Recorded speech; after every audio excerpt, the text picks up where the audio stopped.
Good morning student. आज का हमारा टॉपिक है एप्लीकेशन ऑफ इंटीग्रेशन।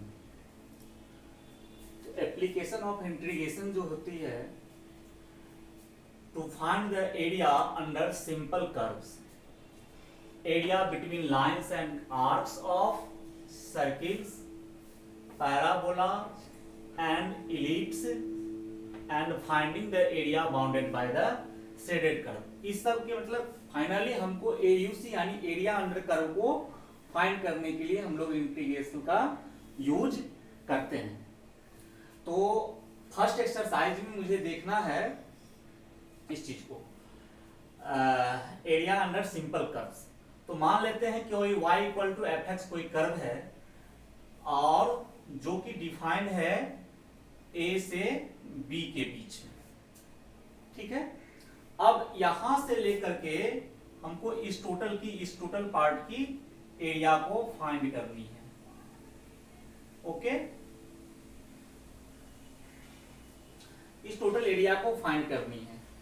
तो अब मैं क्या करूंगा, एक यहां पर स्ट्रिप बनाऊंगा, small as possible as small infinitely small dx strip है, यहां पर ये ब्रीथ है और ये y।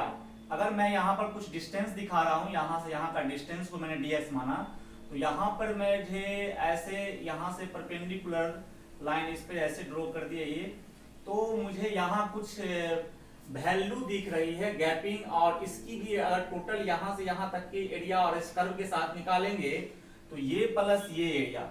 लेकिन मैंने अगर कह दिया कि dx जो है इनफिनिटली स्मॉल है, तो ये वाला जो एरिया पार्ट है ये क्या हो जाएगा, निग्लिजिबल हो जाएगा। यानी जो हमारा डायग्राम यहाँ दिख रही है वो पूरा का पूरा रेक्टेंगल शेप में दिख रही है, और रेक्टेंगल का एरिया होता है लेंथ इनटू ब्रीथ, तो ये लेंथ का काम करेगा ये y और ये dx हमारा ब्रीथ हो जाएगा।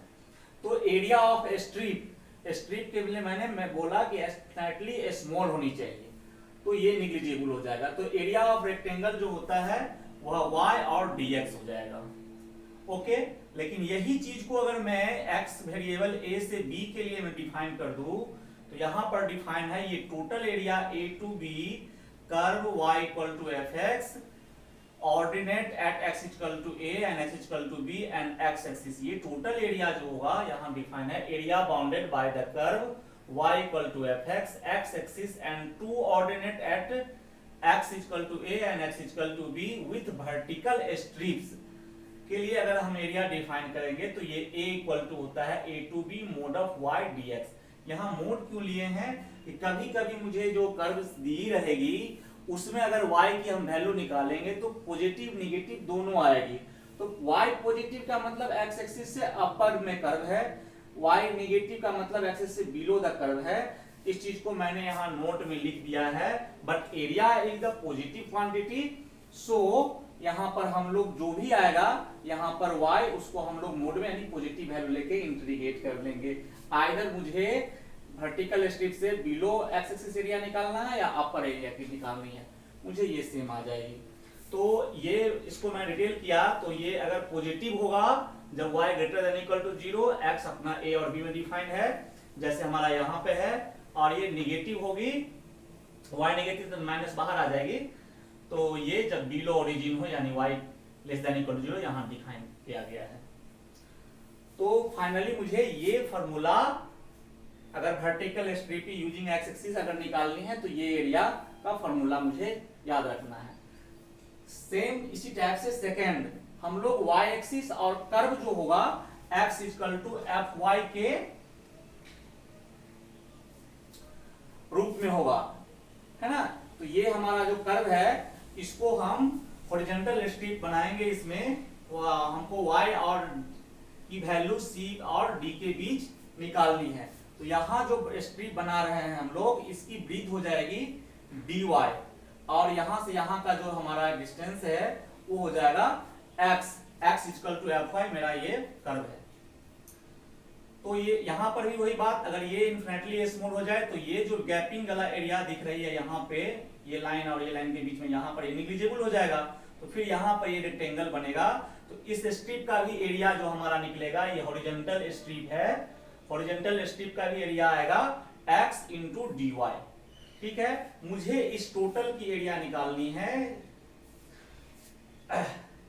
तो area bounded by the curve x equal to F Y, Y axis ये वाला, एंड 2f सीसा y equal to C, y equal to C का वैल्यू ये है, y इक्वल टू डी हमारा ये है, with horizontal strip defined as A2 area equal to C2D mod of x dy। यहां पर भी वही चीज है, अगर मैं कर्व से x की वैल्यू निकालूंगा, जैसे हमारा एलिप्स का इक्वेशन दे देगा, सर्किल का इक्वेशन दे देगा, तो x की वैल्यू अगर निकालेंगे यूजिंग y एक्सिस की एरिया फाइंड करने के लिए, तो मुझे पॉजिटिव लेना है, क्योंकि एरिया ऑलवेज पॉजिटिव है।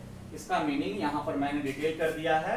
पॉजिटिव होगा जब हमारा x greater than equal to 0 यानी राइट साइड में होगी, एंड निगेटिव होगा जब लेफ्ट साइड में होगी। इसका मैंने डिटेल यहाँ पर कर दिया। यहाँ x greater than equal to 0 है, और यहाँ जो हमारा कर्व है वह कर्व मेरा निगेटिव है, यानी left side of x axis की तरफ लेफ्ट साइड में है। ठीक है, तो इस टाइप से हम लोग एरिया ऑफ सिंपल कर्व्स को हम लोग फाइंड कर सकते हैं, और इसी बेस पे हम लोग क्वेश्चंस कर लेंगे। एक्सरसाइज